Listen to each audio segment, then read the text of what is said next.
Hello, this is the Insurance Perspectives podcast presented by HawkSoft. Today we are doing a special episode featuring two independent insurance agency owners and discussing their perspectives on questions received from you, the listeners. The goal of the conversations we have on the Insurance Perspectives podcast is to help you, the independent agent, learn more about technology partners active in our space. We understand that there are many options in the industry, and we want to offer insightful interviews that can help inform and guide your decisions. This special episode will explore how real agency owners evaluate technology, their experience in vetting and onboarding solutions, and much more advice around embracing technology within an insurance agency. We hope you enjoy the discussion and be sure to follow the podcast on Apple, Spotify, or wherever you listen to podcasts. Thank you for tuning in today. As I mentioned at the top of the show, this is a special end of year holiday episode. I am your normal host, though, Kenny Hendricks, HawkSoft's Director of Partner Integrations. Here with me today are two of my favorite agency owners and critical thinkers, Pat Lamb. Hi, thanks for having me. And Brent Thurman. Hey, Kenny. Appreciate it. Yeah, it's good to have both of you with us. Pat is one of my favorite agents, not just in the great state of Ohio, but just in general. She's an agency principal and owner of Select Insurance Services in North Royalton, Ohio. Her agency has been using HawkSoft since 2007, and I've known her for about 7 years. I checked the log notes. Pat was a key member of the Hug of the Great Midwest, which was a precursor to our national HawkSoft user group. Speaking of which, Pat was a founding member of the National Hug Board and served an instrumental role in guiding that organization. Pat Lamb has always been an invaluable resource for me, a person always willing to share her perspective on the insurance world, technology partners that exist in it, and all the questions I would never think to ask on my own. Thank you so much for being here, Pat. You're welcome. Thank you for having me. Our second guest is Brent Thurman, who is the agency principal of Keystone Insurance Services out of Provo, Utah. I always think that Keystone has been on HawkSoft for less time than they have, because Keystone has been using HawkSoft since 2005. I personally did not encounter Brent until 2020, though. Brent is an active member of the HawkSoft user group, has been a chair of our national conference, and is currently serving on the HUG National Board as well. Much like Pat, Brent is someone I turn to often to discuss technology providers in the insurance world. Our first interactions, honestly, were sparring over certain decisions that HawkSoft was making around our API integration. But since then, I have really started to seek out his perspective as a forward-looking and discerning agency owner. I am excited to have Pat and Brent on our podcast today. Thank you both for agreeing to jump into the hot seat. I have a bunch of questions to dive into, but I'd like to start by giving both of you an opportunity to tell us a bit more about your agencies. I'd love to know how many people work in your agencies. Do you have remote employees? Do you use VAs? Let's start there, and I'll throw it to Pat first. Okay. Well, Kenny, again, thank you for all those kind words. I appreciate it, and I enjoy working with you as well. You're a sweetheart. Our agency has been around since 1983, so just in 2023, we celebrated 40 years. Wow. And the only other agency management, we only had one other agency management system in that time. So we're loyal to our agency management system, and the reason we switched is because that system was sold. 16 years ago, as you said, we took on HawkSoft. It's sort of a cool little short story how that happened. We took on HawkSoft because of a recommendation of a Georgia agent who today still uses HawkSoft. Our agency has 5 employees, and one of whom work remote. She does our social media things. Everyone else works in the agency, and we're 35% commercial, 65% personal. And the reason why I brought up the recommendation and how we got HawkSoft is it sort of leans into the solution partner vetting situation. So I'll bring that up at a different time in our podcast. But yeah, we've been growing, and we really attribute our great record keeping to HawkSoft. So thank you for that.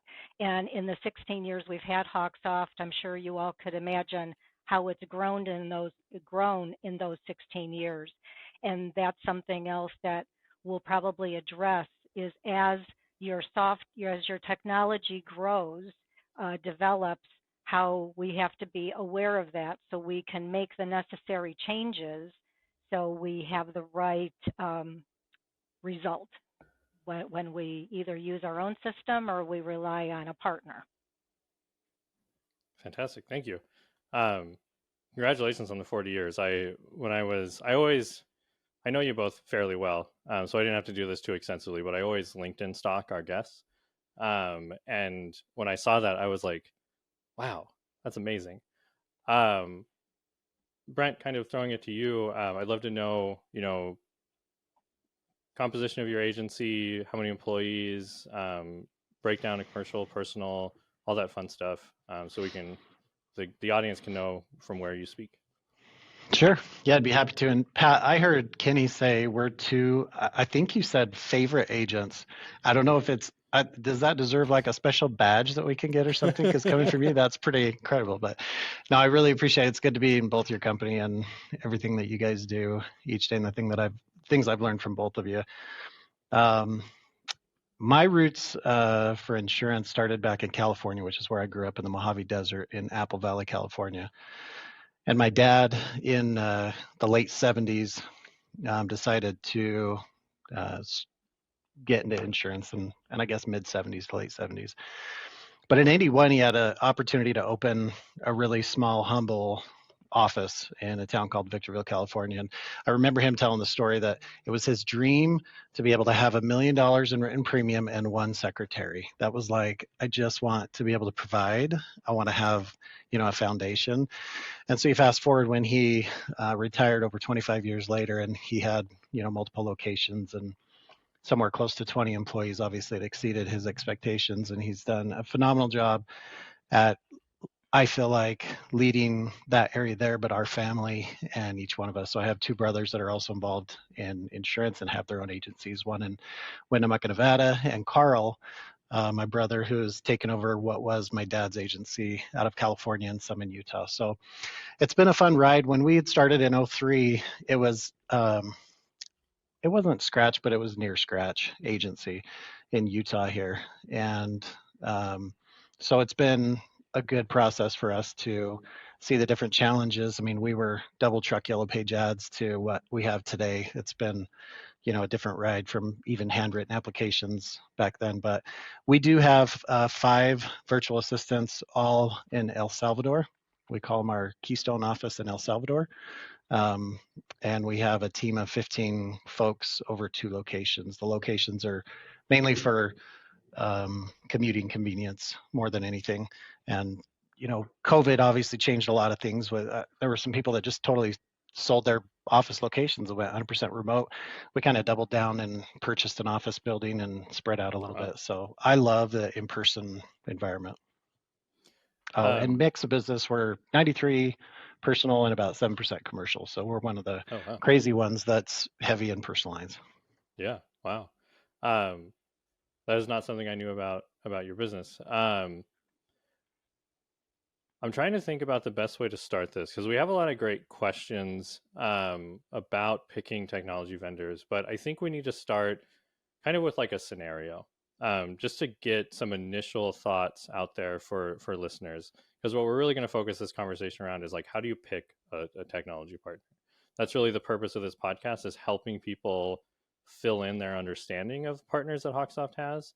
And so let's say you get a phone call or an email one day from company X saying, hey, I got this great new technology for your agency. Pat, when you get that outreach, what are some of the first questions that go through your mind? Well, now it would be different questions than it would have been 5 years ago. So 5 years ago, I probably would have made that round peg fit in the square hole, or however that goes. Sure. Today, I would take a step back and listen to what that salesperson is explaining and formulate in my mind if our agency has a need, to make sure that I'm not chasing the shiny thing, and there's a possibility that there could be something developed in our conversation. So that would be the first thing. I think the number one place that an agent has to wrap their mind around is making sure you know where your agency is at and what your agency is trying to accomplish when moving forward with a solution partner. Mm-hmm. What about for you, Brent? For me, and I don't know if I can address it this way gracefully, but I wish that instead of solution partners coming in saying, "Oh my gosh, we have the best automation. We can free up your time," and we've seen CSRs go from 5 to 2 or something like that. When you step back and think about the fact that they have no idea how my operations are, it's a pretty bold claim. And I realize the sales aspect of that, of like, I need to at least get their intention to have the conversation. Mm-hmm. But at the same time, I really wish, and if there's vendor partners listening, this is Brent's wish. I wish that the conversation would start by saying, "Tell me about your processes." Because when they understand that, they will have much more leverage to actually see how their product might fit in the agency and use that as addressing the pain point instead of making bold promises. And a good example is, like, you might have a particular CRM that really is a great platform, honestly, or a great intake form that's amazing. Mm-hmm. But the fact of the matter is, we don't use the rater that it was designed for, and therefore it's really kind of useless for us. And so starting the conversation by knowing how it might fit is, I feel like, a much better starting point. And so usually you ask the question, what's my response when a vendor partner or somebody comes and says, "Hey, we have this great product." It usually does include, like Pat said, a lot of questions saying, "Well, who do you integrate with? How does it work?" And it's a little bit of a long process because it's not an easy answer. Yeah, absolutely. That opens the door to a question we got from a listener. I've always put this forward to our partners, some inside baseball on how I coach our solution partners on how to engage with customers with HawkSoft agencies, is I warn them, insurance professionals are the best salespeople in the world. Like, no one has a harder uphill climb because of the popular understanding of who an insurance agent is. It's Needlehead Ned from Groundhog's Day. It's this unflattering picture of the door-to-door salesperson. And when you have to fight against that stereotype, you hone some pretty impressive skills on how to effectively communicate, engage with a prospect, sell them insurance. So if you guys could, maybe grab a technology company's salesperson by the shoulders and say, "Hey, I have some advice. What should technology salespeople know about selling to insurance professionals?" Ooh. Yeah, Pat, please. The first thing that comes to mind that really grinds me is, and I love what Brett said, so thank you for that. Like, we should make a wish list in this podcast of maybe this will help. It's our Christmas list. Yeah, exactly. Help the vendors know how we tick a little bit, because I think that is important. But that we're relational. We're dealing with technology, but we're dealing with families, or we're dealing with small business. So, they're people too. So the relationship part is very important. And sometimes the vendor comes across with everything just being everything in boxes, and there's a different screen for everything, and we're only going to be talking to the primary client in HawkSoft or whatever. And that doesn't speak to most agents. Most agents Mm-hmm. want to be able to speak to the whole agent, whoever is in HawkSoft, those are relationships that we either formed or were in the process of forming or developing and nurturing. So that, I think, is the biggest missed opportunity, that the vendors come forward thinking they have the greatest thing, but they're only talking to a part of an audience, and that's the part that we're trying to expand, and why Mm-hmm. we're reaching out to a solution partner, because that's the narrow way of HawkSoft, and we're trying to open that up. Absolutely. Anything to add to that, Brent? I would say from the question of what advice would I give them if I could grab them by the shoulders, it would be to not project their perceived value on the agency owner or whoever's implementing it. And what I mean by that is, let's take, for example, automated communication. There's actually quite a few platforms, not just CRMs, that have some sort of automation that can go out as a result of whatever. And so as I talk to these guys, as I talk to these companies, their approach is usually, well, you're already using this. Why don't you just get rid of that and just do it all in our system? And my thought is, you and every other company that has that same type of thing has said the same thing to me. And you have to realize, I can't have 15 pieces of software all automating communication. Mm-hmm. So again, going back to kind of what I said before, asking the question of, what are you using right now? Like, how does your agency run? What do you love about it? And what do you wish that it would do? And that's not going to always address everything, because you're certainly going to be able to introduce new things, but that gives you a huge secret into how to sell that agency on your product and see how it might fit, without being a little overbearing and saying, and I've had some vendors say, why don't you just get rid of that and use us instead? And I'm like, well, I really like the way that this is integrated. It's not my intention to really like replace it. I want to supplement it with additional features type thing. So Yeah. You both have run agencies for a long time. You're seasoned veterans of the insurance space. How does it feel when a salesperson or a representative of a technology company, even including HawkSoft, tells you or suggests to you that there might be a better way to run your business? Brent, that's you a great take question. Go on, Brent. Do it.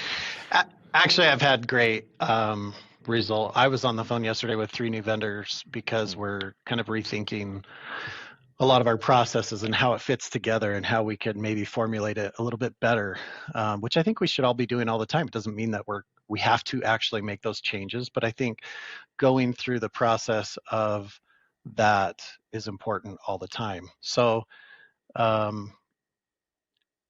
had great experience with most companies. Very rarely do I get one that follows up too much or is a little bit too bold in their approach, but usually, and so this is probably fair to say at most trade shows too, whether it's, a general industry trade show or a software specific one like the HUG National Conference. There's a pretty small window that vendor has with you when they're in front of you. And so they kind of have to make those bold statements and things on, maybe you should do this, you can free up this. And I understand that. So maybe to flip it a little bit, we as users need to take that with a grain of salt and realize there's hope for it maybe doing this. And then it becomes on us to really go through the process. And if I look back, I think that's the biggest mistake I made early on, is when I started really looking at our processes, I wanted to come to somebody like you, Kenny, and say, look, you work with all the software, like, just tell me the best CRM and I'm just going to go with it. And the fact of the matter is, you might have that answer for Pat's agency, but mine's totally different. And there's just no way to get around going through the work of grinding through it and finding out what's important to you, and then personally interviewing the vendors that go along with it. But my experience has been generally good with them when they give feedback on changing things in our agency. Yeah. Do you have any feelings one way or the other on that one, Pat? Just to say that I think again, getting back to the agent has to know what their culture is and who they are. Mm, And sometimes the vendor might paint a picture of how to do things and it sounds good, but it's hard to incorporate into the way your agency has been operating. Not to say that we're stagnant and we don't want to try new things, but we have to be mindful how we transition over. So to your question, my first response was going to be they're not the boss of me, nor is HawkSoft the sure. boss of me. Yeah. So I'm not really a rule follower. I want to look at what a vendor is offering, including HawkSoft, and see how it fits into our culture and our environment, because Hmm. if I incorporate a process, a thing, and then that process and thing now opens up 5 more things I have to do to make that work successfully, at the end of the day, it's not working for me, right? Hmm. Um, so, yeah, you're not the boss of me. We'll end it on that No, note. and I We'll think end that's it on that note. that's honestly one of the reasons why I so often check in with you, is because I think that um, it took me a long time to start to more aggressively question technology providers. And I some background on myself. I started in HawkSoft as our product marketing coordinator, which means that it was my job to write the type of marketing content we sent to our customers. And so I always had a certain level of like camaraderie slash guilt for other marketing professionals at other technology companies. And I would just like read and trust everything they put out, because Hmm. that's what I wanted for what I wrote. And I think that it's that great trust but verify kind of approach, where I think at a certain point you have to trust yourself and say, I know how my business runs. I know what things work. I'm going to be open to change. I'm going to be open to hearing different perspectives, like Brent said. But at the same time, I'm my own boss. I run my own agency. I can evaluate and push back appropriately and say like, well, that might work for this agency, but it might not work for mine because of X, Y, and Z. Um, this kind of gives us a good segue into a listener question from friend of the show and HawkSoft user Kelly Endicott. She wrote in on Facebook, which a quick little plug. The HawkSoft user group has a great and active Facebook group. I highly encourage listeners to seek it out if you're a HawkSoft user. And if you're evaluating HawkSoft, it's a good resource to check in on and peek at. Occasionally, prospects can get in there to ask some questions. So Kelly asks, what is the best way to verify that the features a partner is selling you will truly work the way that they are telling you that they will? We need that wish list, Brent. Come on. I'll tell you. For me, I feel like before anybody talks to any vendor partner and engages with a serious conversation about potentially bringing them on board in an agency, I think that whoever's creating the process or considering change, need to really consider what do I wish that, how do I wish that it worked better, smoother, quicker, more efficiently, more accurately. And I would make a list of 20 things. Like it sounds like a lot, but I think you could make a list of 20 things that you could say, if I could turn a knob and this would be perfected a little bit, what would those things be? And pick your top 3 or 4. And based on that response, you already know which vendor partners to start focusing on. Maybe it's not a CRM, maybe it's your VoIP provider or whatever it is. But what are the things that are most important to you? Um, and start with that list. And then when you go through and you're vetting those vendor partners, I don't think it's enough to say, do you have integration with HawkSoft? Do you write back to HawkSoft? Yeah, we write back and we have integration. We can read the fields. Great. And no, most of us will move forward and say, yeah, they have 2A integration. And if I was to ask that same agency owner or manager, whoever, explain that process to me, they'd say, I have no idea. I just know it integrates both ways. And that they have to realize there's a big difference on how it integrates. So specifically, I would say maybe, hey, we have a 3-tier system for our clients. You know, we have a AAA, a AA, and a single A tiering. And I want this to work differently for each one of those. And we store that tag in a miscellaneous category in HawkSoft. So then my question would be to whatever software I'm looking at, can you read that miscellaneous category? And if their answer is yes or no, then you can move forward. If no, how could I maybe recategorize these clients differently in a field that you can read it? So those are the types of in-depth things that you actually need to go, because the worst thing you could do is say, yeah, we have two-way integration and it's awesome, and I'll sign up for a year, I'll pay it in full, and then you get into it and you find out it can't actually do what I was hoping that it would do. Right. And I think we've all, probably you and many of those listening here, have hired a solution partner only to be disappointed because we thought they did one thing and they didn't fully do what they said, or they did part of what they said, but it didn't fill your need. And there is a lot of time invested, money invested, disruption of the staff and trying to implement the new processes and make it go as smoothly as possible, only to realize, wait a minute, this is just the wrong fit. So it's that, and to segue into a guide for evaluating solution partners, that's what this guide is that Kenny talked about in the beginning of the show, is we are trying to come up with questions to consider to ask the partner and to understand the language, because the partners might be throwing out integrated and different language that really doesn't meet, that isn't really what is happening. So I think the education on the agent's standpoint, that you know what to ask, how to ask, and you understand the definition of the lingo being tossed around, is very valuable that way, because we're trying to help the agent have the right expectation and understand what they need to do in order to make their agency records through HawkSoft the cleanest that they could be, so the buck doesn't end up stopping at the agency like, well, this would work if you had your preferred name field completed, or if you had the right, whatever. The profiles turned out to be very important. That to say, 16 years ago when I started with HawkSoft, there wasn't even a profile.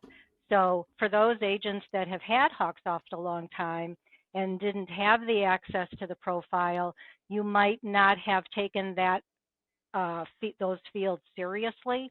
But now that you might be considering a solution partner, those fields are going to be crucial for your solution partner to see who it is you're communicating with and how you want to address those people.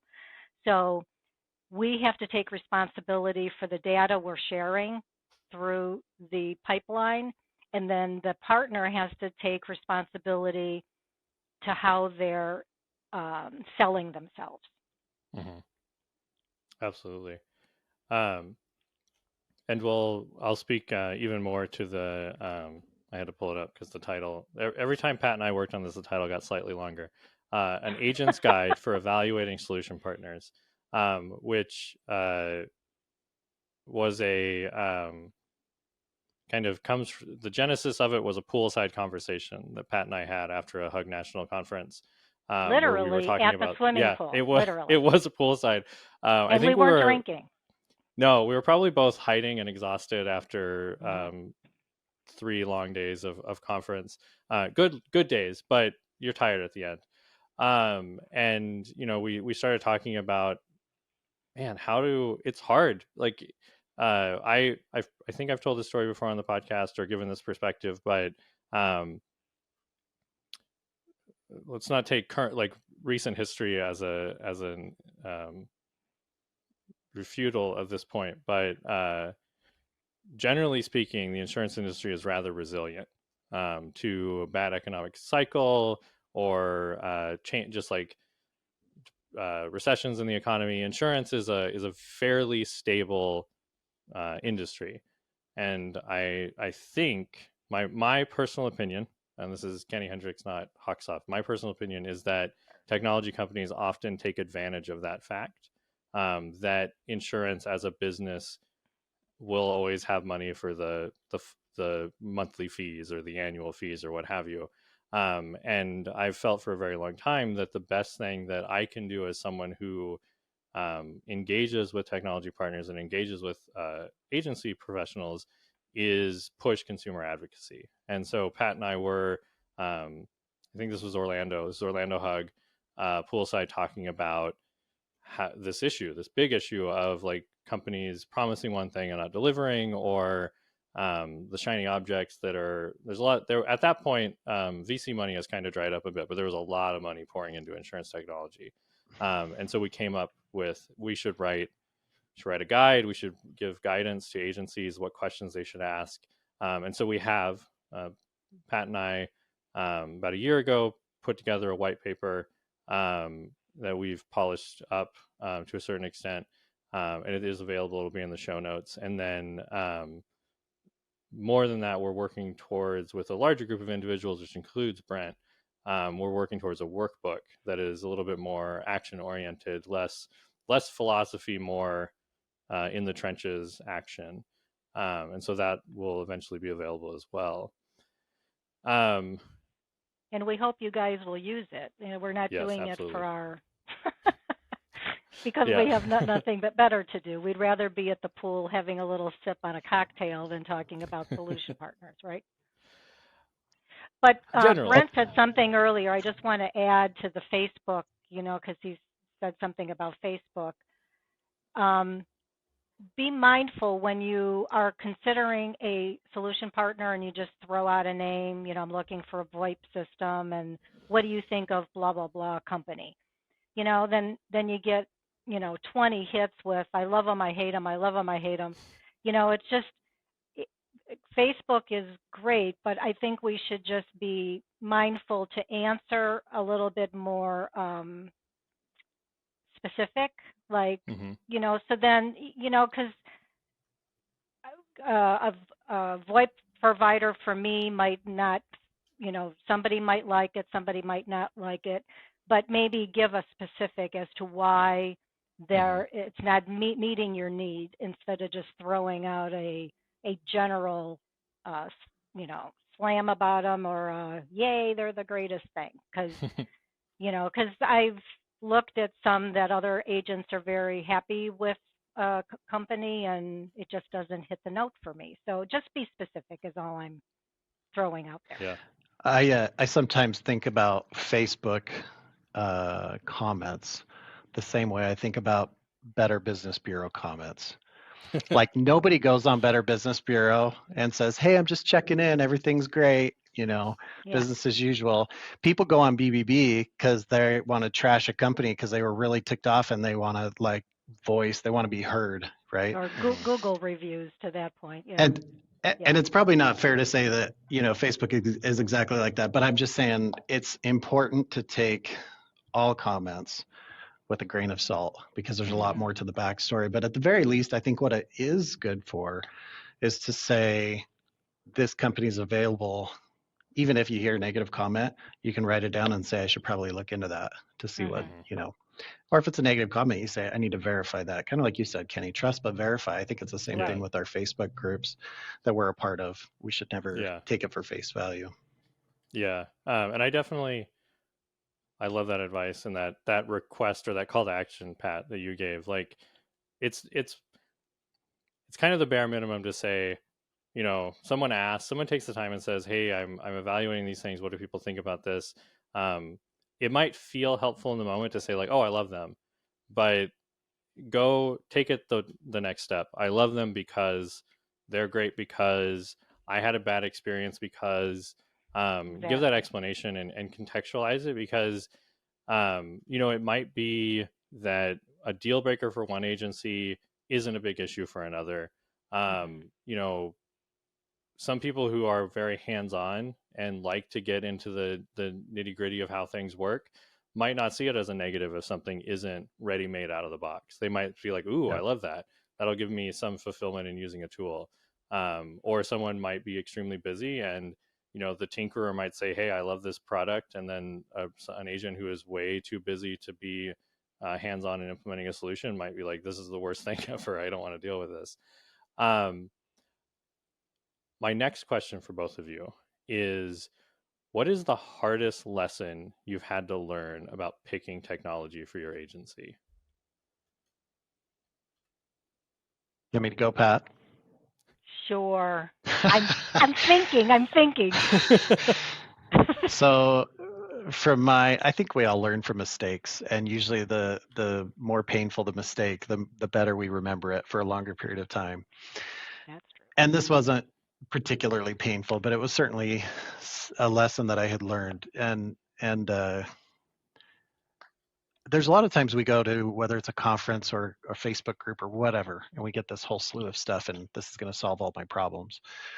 And we sign up and we bring it to the office. The biggest thing I've learned is that it's really important to tinker with it and vet it yourself before you really even mention it to the staff. Because the staff, and if you talk to other agents who have kind of experienced it, the staff gets very weary about change that doesn't stick, and it happens repeatedly. And so I think that there's a lot of value in, when you pick a vendor partner, or even before you pick a vendor partner, to play with it, break it, see what works well, see what doesn't work well, prior to even like mentioning to the staff that you're considering making a change to X. Bogus Hansel, who's also on the board currently, has mentioned this a lot of times, and he'll a lot of times go in and actually, fully implement a piece of software he's thinking about using himself and use it on a daily basis before he ever rolls it out to the staff. And maybe it's not you. This is a mistake that I had made, that kind of goes along with this, is there's a lot of different personality types, like you mentioned, Kenny. And some of them, if you're the type of person who geeks out on tweaking it, breaking it, if you find yourself at 11 p.m. logging in just to see if you can like do something, and seeing if you can, word something a little bit better or change it so that it goes out 3 days in advance instead of 4 days in advance, and see what you would be the perfect point person to do that. If, however, you're kind of like the big picture person that's like, I love to dive into the conversation, figure out what we're going to do, and then if you leave it up to me, I'm going to get really busy and I'm going to forget about it. I think it's important to identify a point person in the agency, and it can be a manager, it could be a VA, it could be your receptionist who's just good at following up. But identify one person that would be good at moving that forward so that it actually gets accomplished. I think sometimes we fail in our implementation, and I've been guilty of this, not because of the software, but because of the agency's failure to implement it in their agency correctly. And Pat, what's the hardest lesson that you've learned? Well, I think it was announced at one of the either regional or national events where we sent out notifications to people that had died in our agent, that had passed on. Yes. So again, that's why I sort of zero in on the things we have in HawkSoft matter. So the agency staff knew that, Mr. Smith, let's say, had passed on, but we kept it in the system for a certain thing because their estate wasn't settled, whatever. But the solution partner does not know that. So here we nearly, we're putting out a campaign for whatever we were talking about, and it, it gets sent to the deceased person's email, and then the family, it's just so. Like Brent says, the bigger the mistake, you're going to remember it. And I'm hard on myself because when I want to improve the agency's processes, then there's a lot of responsibility to bring on a solution partner, and you really are truly trying to think of every scenario, like what am I forgetting, like like even how the solution partners back office works. Like, is it easy to navigate, or is the staff going to be able to figure out what it is they're trying to look for and at? HawkSoft has made that task a little easier now that there's two-way integration. So there's less, maybe less focus on having to go into the vendor's back end of things to set things up. But all of those kind of components do matter in order to pick the right partner. And then, it just, will the partner meet our need? And it's just like you have to know what your need is. You have to be clear on what it is you're trying to solve, what problem you're trying to solve, what weakness it is in the agency that you would like to strengthen, and trying to find that one solution partner or a few solution partners, to Brent's point earlier, that maybe it does take a few of them. Maybe the one solution partner isn't good at all those things. And then back off the solution partner's enthusiasm when he wants to convince you that he's the best guy for the whole thing, So it's a process, and it is one that should be taken seriously, because the agency has to recognize you are opening up your office virtually to strangers. So you have to trust them. I would, we're probably coming to a close here soon, and we didn't really talk about looking at their agreements, but really look carefully at those agreements. Is there, do they have access to your files forever? How does that agreement really look? Do they own your data? Do they own your data? Yeah, all of those very important questions we'll have in our guide and our workbook, to give another plug to that. But those are important. So they might be the best thing since sliced bread, and they might solve your problem. But if they're going to be marketing behind your back, ixnay on the choice, Yeah, absolutely. And I think that's something that we definitely agree on. It's why HawkSoft highlights key aspects of agreements and terms in our landing pages for partners. And I appreciate the perspective both of you have put forward earlier, where there is a responsibility for the business professionals on the agency side to be doing that due diligence. I do my best to help guide those conversations and help provide high-level overviews, but our lawyers always tell me that I have to say, make sure to do your own due diligence. But it's also true. And I sometimes, I always say that we're here to have honest, open, transparent conversations. And so I will admit that periodically, internally, my observation is I do business with adults, and you both own agencies. A lot of the people making decisions within agencies are business owners, and we all have to kind of hold ourselves to a pretty high standard, which can be stressful. That's kind of the burden we bear. But I appreciate, Pat, you bringing that up, that, people should be reading their agreement, should be checking those things. I think that is, I'm doing the mental math in my head about what episodes of this podcast will be out, because this special episode is being released early relative to those. Listeners of this podcast series will have heard or will hear people discuss scenarios in which data ownership was a factor in their agreements, and getting out of those agreements was difficult. It is something that's very important for agents to consider. I've been joking Kenny, that, if I could just interrupt, please. because I think this is a good time just to have you explain briefly what it is HawkSoft is vetting the solution partner for. It's really not the agreement we sign. And I think that's the absolutely. That's a great. Yeah. The tables have been turned on me. Yeah. Jeff, cut the feed. We're turning it.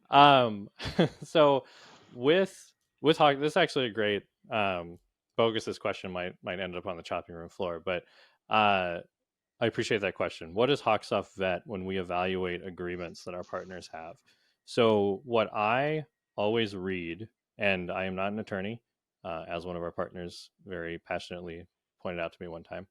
I'm not an attorney, but I have read every agreement that is provided to us or is publicly accessible from an API partner or a solution partner that is made between that partner and the agency business. For some others, due to situations that have arisen, I have also reviewed agreements that exist between companies and their end user. The end user is a legal term that is often defined in an agreement. For HawkSoft, the end user would be someone like Brent or Pat. It is the user inside HawkSoft, not your insured. For other software providers that have some aspect of their software solution that impacts an insured, the end user might be that insured, and you have to read the agreements to understand who that is.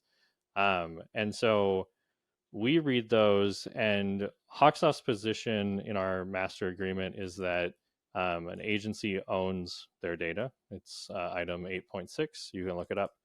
And so what that means to us is we make no claim on owning the data that you enter into the system, that you cultivate into the system, that you receive from a carrier, download, those types of things. The agency owns it. Select Insurance owns it. Keystone owns it.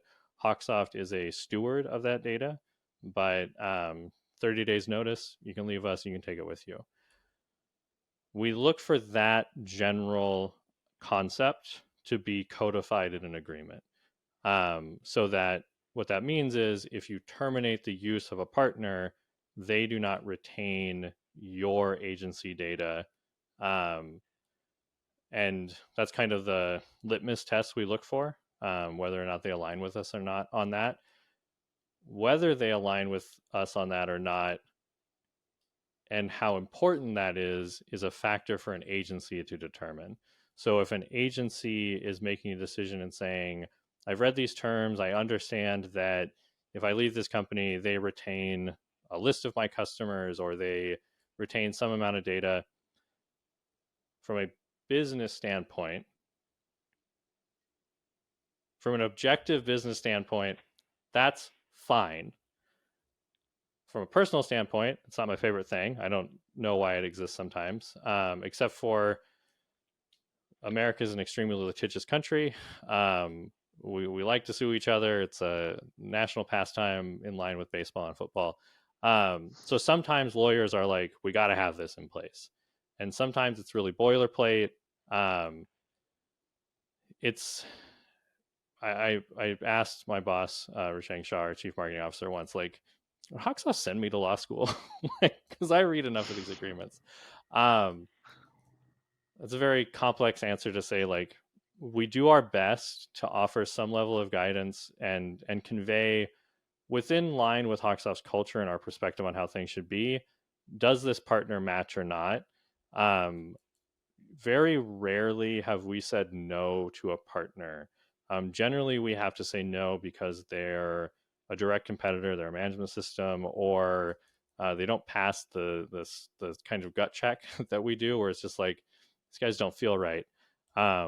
Often, my charge is if a partner is being useful to an insurance agency, I'm going to do everything I can to integrate with them. So there's a lot of complex factors there, but that's what we look for in agreements. So if I heard you correctly, it's not that HawkSoft would not let that vendor become a solution partner, even if their agreement was written in such a way, the boilerplate that you said, that leans more towards the vendor can use the data after the relationship is over.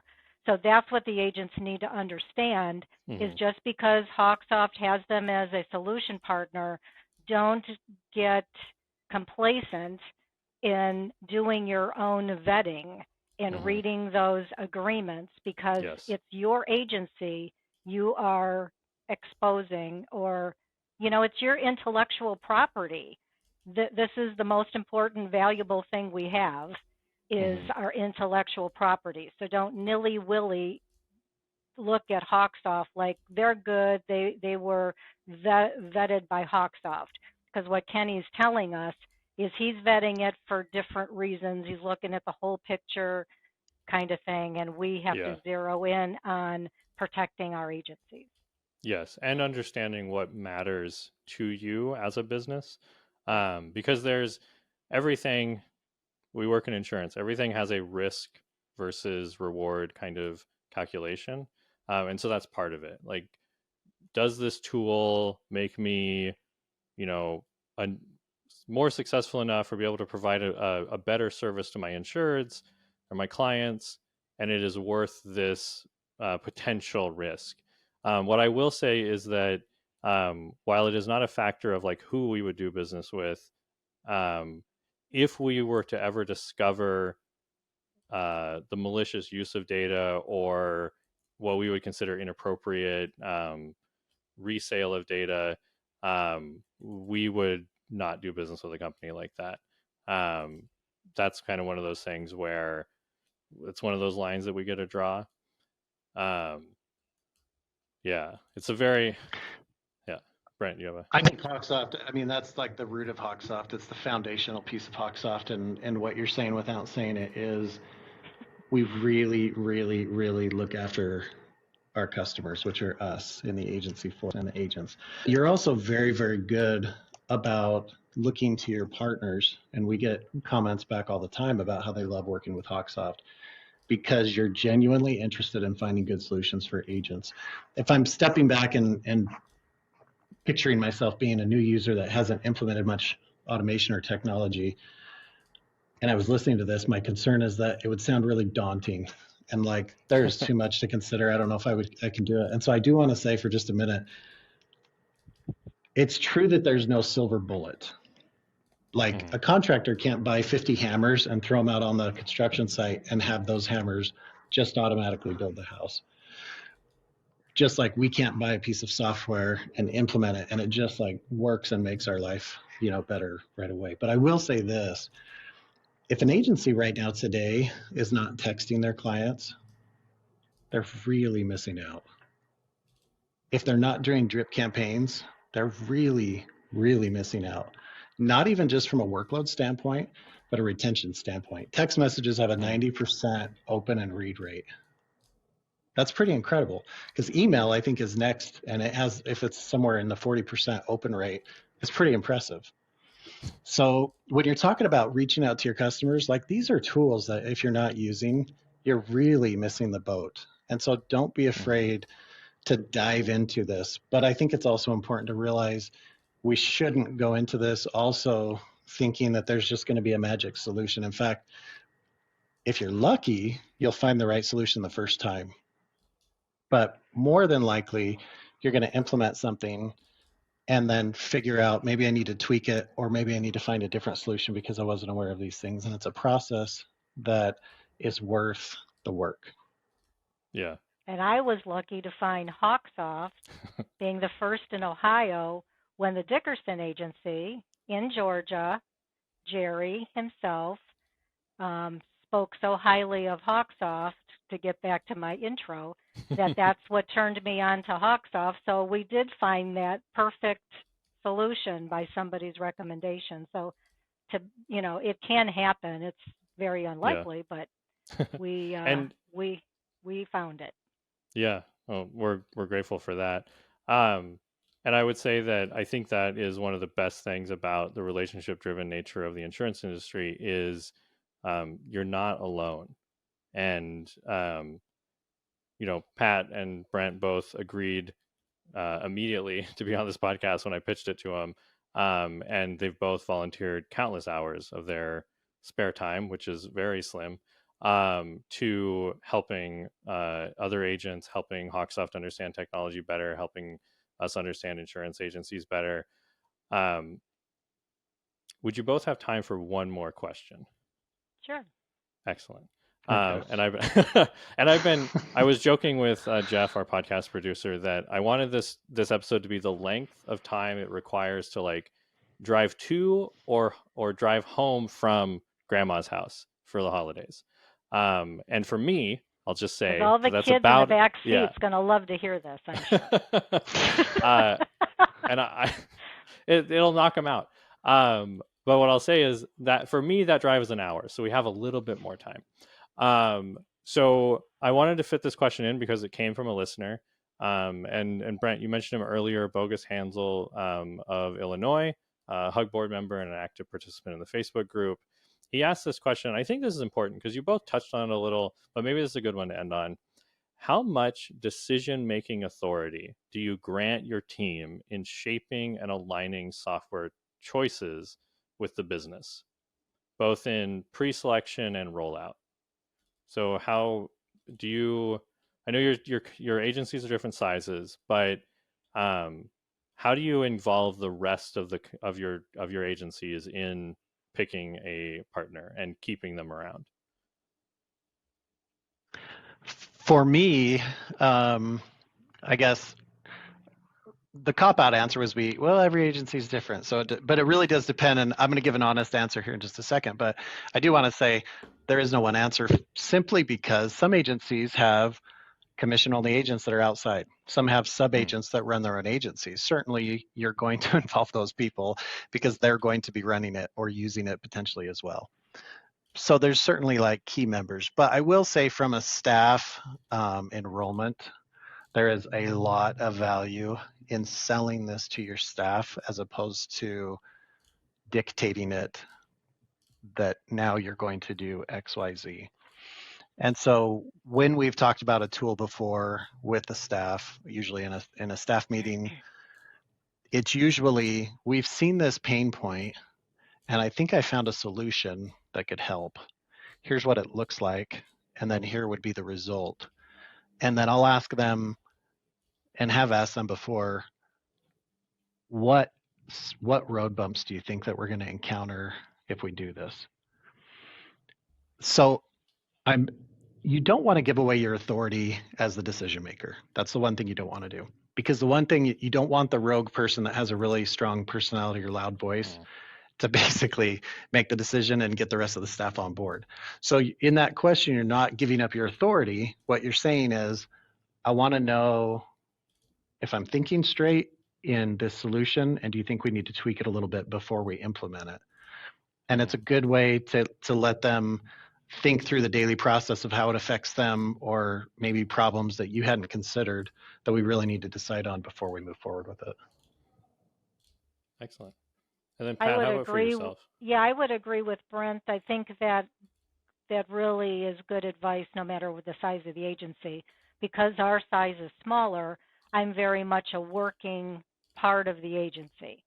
So some agency owners are isolated or separated from the day-to-day processes of an agency. So that scenario, the principal might be relying more on key employees to come forward and say, this is broken, or even have the wherewithal to recognize when something is broken or needs to be, addressed. Where, because the smaller agent usually is a working agent, they see all of those little problems. So with that, I recognize the weaknesses, then I address it, or we just have a meeting of the minds. Ultimately, I'm the decision maker, but I can't think of all the different nuances and scenarios either. So I use my staff as a sounding board, and then we come up to a wish list, what we would like to do in order to fix a problem, and then go after it to see if there's a solution partner that could meet that need. Thank you. Does that help? Yeah, absolutely. It also sets me up very nicely. And we've talked about it. We've talked about this a bit, but I want to bring it up again and kind of close on this. That Pat has been instrumental in the creation of a solution guide, or a guide. That's the title. A guide. It's about solution partners, and it's a solution guide. And Brent has been contributing to the workbook version that'll be out in 2024. So as a special component of this episode, in the episode descriptions, you will find a link to download for free, no cost. It's just to better the industry, an agent's guide for evaluating solution partners, which, not to intimidate anyone away from using it, but it is a 23-page guide with very clear, direct example questions and steps when you're evaluating a solution partner and picking someone for your agency. It covers all the way from what we would call like the discovery phase, where you're just identifying a pain point, all the way through to the evaluation and use. And it doesn't just stop when you sign the contract to bring a new piece of technology on. It covers the whole life cycle of how you would use something. It really was a labor of love from Pat, Hug, and a lot of myself and some additional readers inside HawkSoft contributing to it. I cannot thank Pat and Brent enough for giving us time out of their busy days to join us for this special episode. Thank you both so much for sharing your perspectives. We'll have ways for people to reach out to you in the episode descriptions as well. But I really am grateful for your time. And I hope that we get to do this again, because we did not get to answer all the questions I had prepared, and I could talk to you guys for hours. And just a quick plug, Kenny, for those listening. At the national conference in Carlsbad, April 3rd through 5th, there's actually going to be a special breakout session on this specific topic, and also addressing the new workbook and white paper that you guys have developed, where we'll go even more detail about how to implement this within your agency, maybe a little bit of QA from other agents that have used different tools and the things that they found successful. So I hope that we see everybody out there April 3rd through 5th. That's what the golf clubs are for. Yes, sir. And if you have any comments, since there's going to be like a comment button, Yeah. like if you would like to have another ongoing podcast in this regard, even to specifically call out a partner, I mean, we could address that too. I don't think that's off the table. No, absolutely. We would love people to leave comments on Apple or Spotify or wherever you listen to your podcasts. Or if you're on YouTube, which I'll say thank you all for watching today's episode. Click the video description down below to learn more about our guests and to view the latest podcast episodes, as well as other content from HawkSoft. And as I mentioned, that's where you'll find a link to an agent's guide for evaluating solution partners. This has been a very special episode of the Insurance Perspectives podcast. Thank you very much, and I look forward to seeing you all next time. Take care. Thanks, Thank Kenny. you. Merry Christmas. Happy holidays. Merry Christmas. Happy holidays, everybody.